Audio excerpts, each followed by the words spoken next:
8 o'clock na nga ng gabi no magkayayan kaming lumabas pumunta ng park para makalangap sana ng sariwang hangin. Pero paglabas namin ng bahay, naku po, mainit na hangin ang sumalubong sa amin. Buti na lang pang malakas ang sunblock ang gamit ko, na share ko lang. Yung park pala is about 1 kilometer from our accommodation. So right now, pupunta muna tayo dun sa bilihan ng pizza. Syempre kailangan natin ng food at maiinom. Sa mga oras na ito, kaming apat nga lang naglalakad dito. Kasama ko nga pala si Evelyn, si May at si Yate.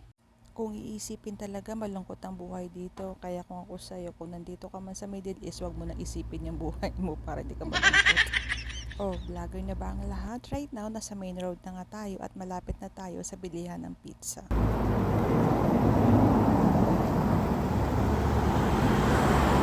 سائل الحكاوي ولا من صباح بس واحد هذا ايش بقول بعدين هذا صباح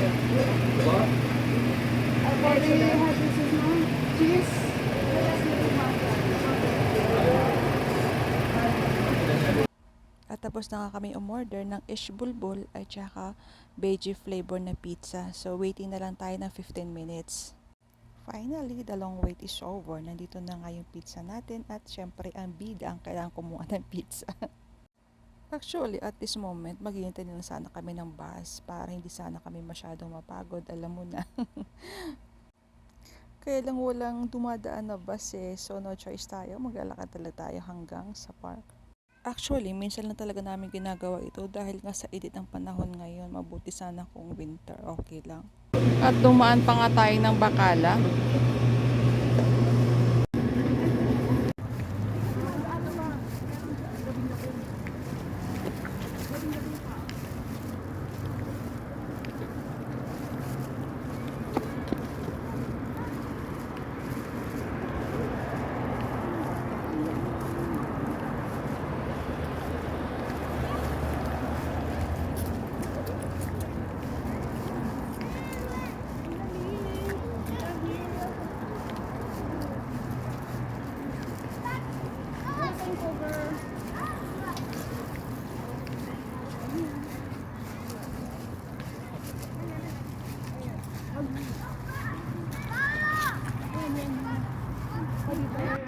Finally, nakarating tayo sa ating destinasyon. Guys, gusto ko ito na po. Yeah. Malungkot si Yati.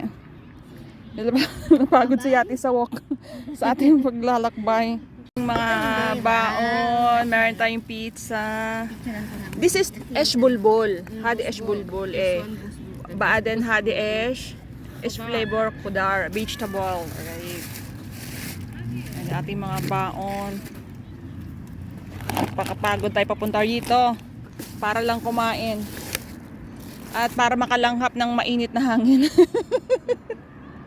Mang Coca-Cola.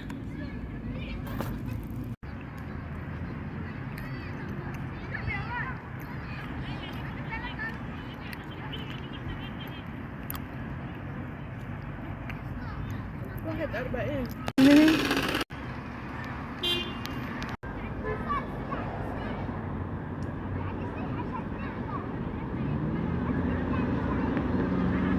Uwian na. Wala. Uwian na. Wala kayong naiwan?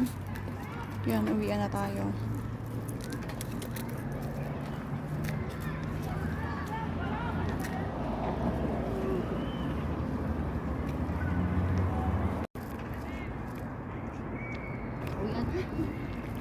Nakapagpahangin na ng mainit.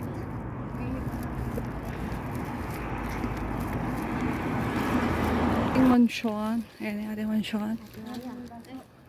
Ang kilo.